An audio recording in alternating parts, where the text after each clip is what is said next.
one thing you will notice, Atal Bihari Vajpayee, everybody knows who he is. He was the greatest orator, greatest communicator.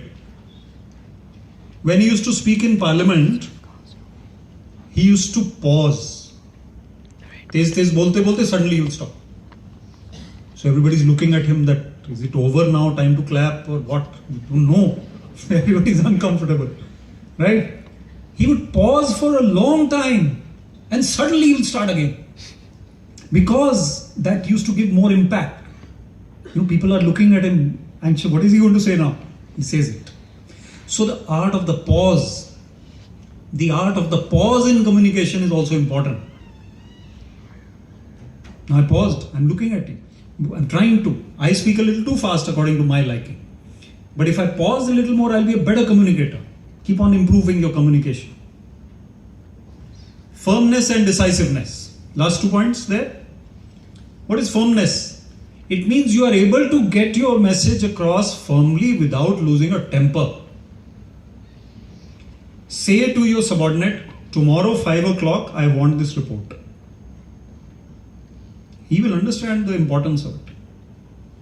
And if he doesn't give it by 5 o'clock, tell him that this time you didn't, next time I expect you to be on time. He will understand. You don't need to be shouting at him. And it also depends on your personality. I've been in administration for total career of 25 years. So I am known as a gentle officer, but I can be firm. You can't take pangas with me. You have to be like that. So if someone he knows he has to respect, but I'll be fine, I'll be gentle. If you want chutti, I'll give you chutti. But I want the work done. So firmness and decisiveness. If you are not decisive, then you can't be a great leader. You don't take decisions in a hurry or in a ruffled mind. But when you have to take decisions, you take decisions. Decision making is the key. And be an encourager. The world has plenty of critics already. Too many people criticizing people. You be an encourager. Encourage people. And this is a philosophy to adopt for life. Be calmly active and actively calm. They are two different things. Just try and understand. Calmly active. Why? Because we all have to be active. We can't be sleeping all day, eating from bed and that's it. No. But be calmly active. Don't be active in a manner that everybody else also gets panicky. Right? Calmly active. And what is actively calm? It means you are making yourself calm throughout the day, reminding yourself to be calm throughout the day, actively making yourself calm. There are some more talks by me, we'll talk about them some other day. Conversation skills, being an all-rounder, calmness amid the bedlam is also a talk. Bouncing back each time, which goes with my book. My book is called Dubey Bounces Back.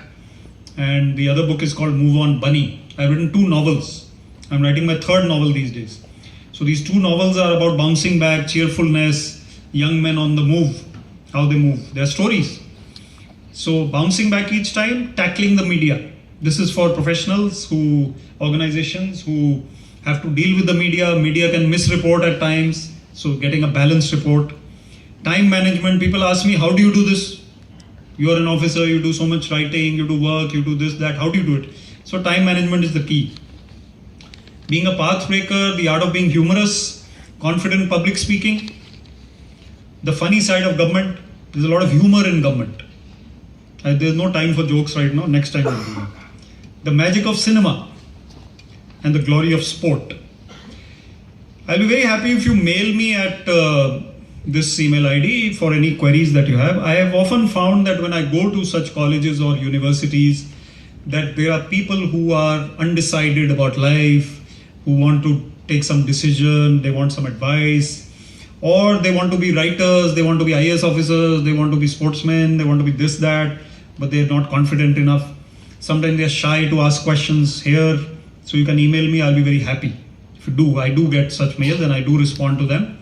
Vivek.Atray@gmail.com. On vivekatray.com, that's my site. You can see a lot of my articles and some details of what I write. And this is a forum which we have set up, which is the ID over there. So thank you very much.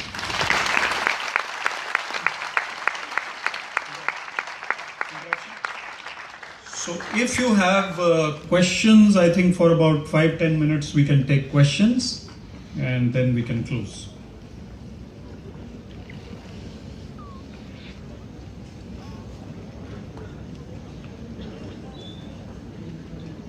The first chap is always the most confident one. Yes.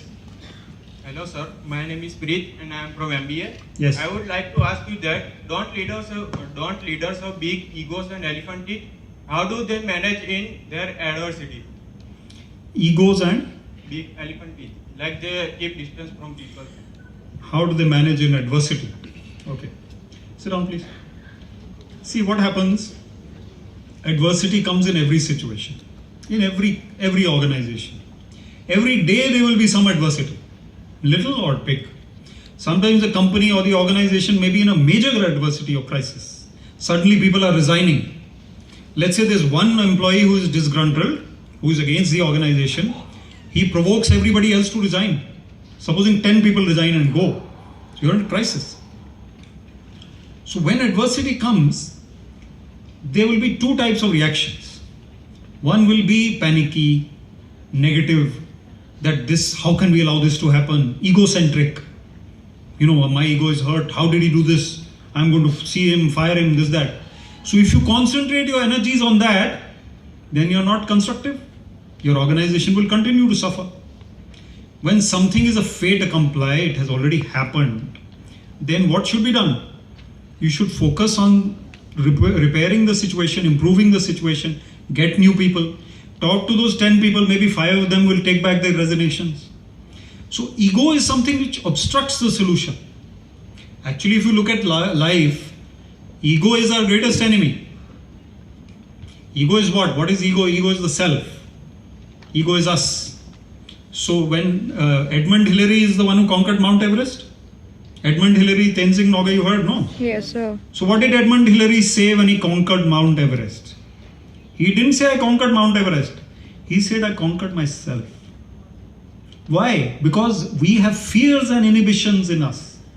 So when a mother throws up the child, does the child feel scared? Does the child feel scared? No. The child knows that the mother is going to catch the child because he doesn't have fears. But we learn how to be scared when we grow older. We adopt fears. Our ego comes in. A child laughs openly. You've seen people on the road laughing openly. Street children, they will laugh without any inhibition. But in our drawing room societies, we don't laugh like that. We laugh half laughs because we have egos. So that ego has to be somehow ousted. Only then leadership can succeed. Second question. Good. Now I have 3-4 hands. I told you. Yes. Mike, you need a mic? Okay, you try speaking, then I'll see. I'm a blogger right now, and in the future I want to write a novel. Novel? Yeah. So should I pursue this career? Yes. You should. See, I'll tell you about writing. We can do something on writing one day. What happens is that it is the most beautiful form of expression to write. Of course, if you can paint or you can make music, that is also great. Creativity. But many people are not able to speak out what they want to speak out, and anyway the spoken word is gone. I've been speaking for 45 minutes, that those words are gone. Some will stay in your mind, some are gone. But when you write something, it stays forever. So when you're writing a blog, it is a fantastic thing to do. Some people are shy, so they'll write a blog but they won't tell anybody. There are many people whom I know who write very good poetry, but they don't want to share that poetry. Right? Okay, do that. But out of 10 poems, you share 8 of them. Keep 2 close to your chest. So write a novel if you want to, but be a little methodical. Read books on writing novels. Read instructions on writing novels. And then you can start by writing short stories. It's easier to write 1,000 words than 50,000 words. So I used to write middles and articles in the papers. Now I write novels because I have that confidence. 50,000 words is not a piece of cake. And then it has to have a flow, it has to have a plot, it has to have characters.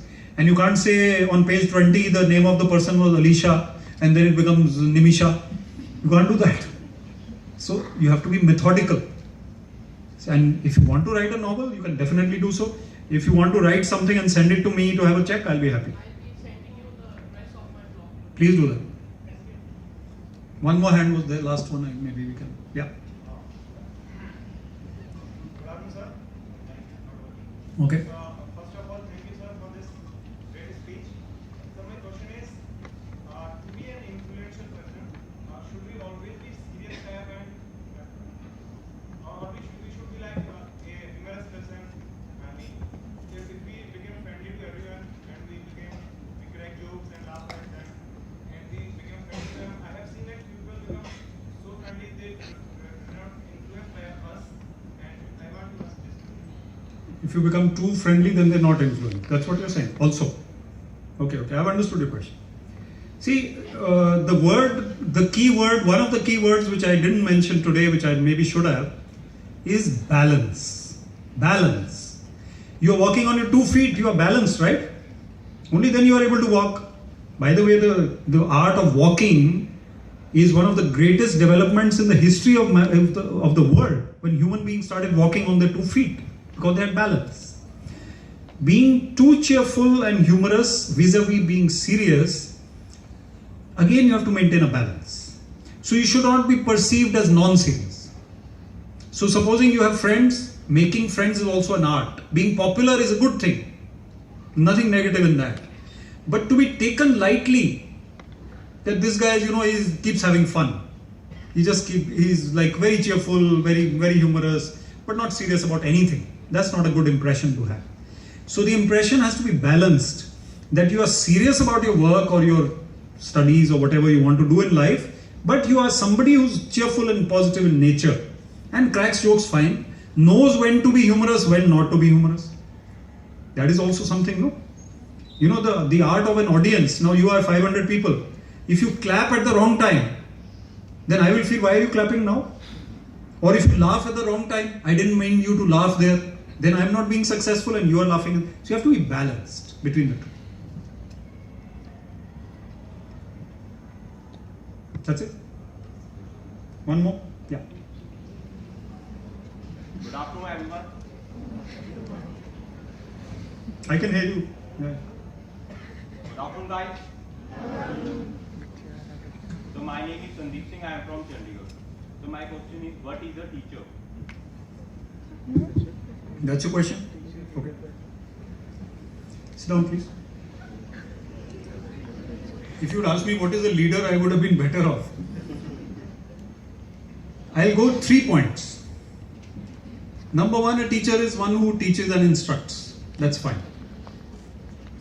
A teacher is someone who teaches memorable things.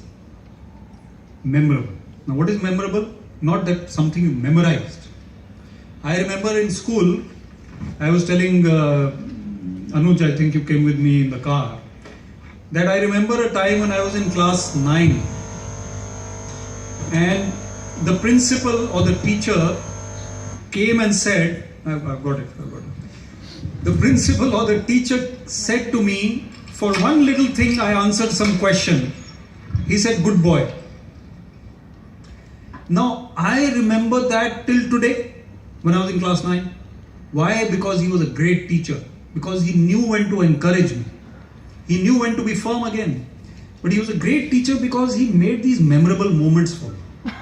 And the third is, we use this word a lot and it is a wrongly used word also. A great teacher is a guru. Guru in the purest way. Everybody can be a teacher. Very few can be gurus. So if you want to be a great teacher, you have to be a guru. A guru is someone who can make the disciple just like him. That's a great teacher. Okay? Thank you very much.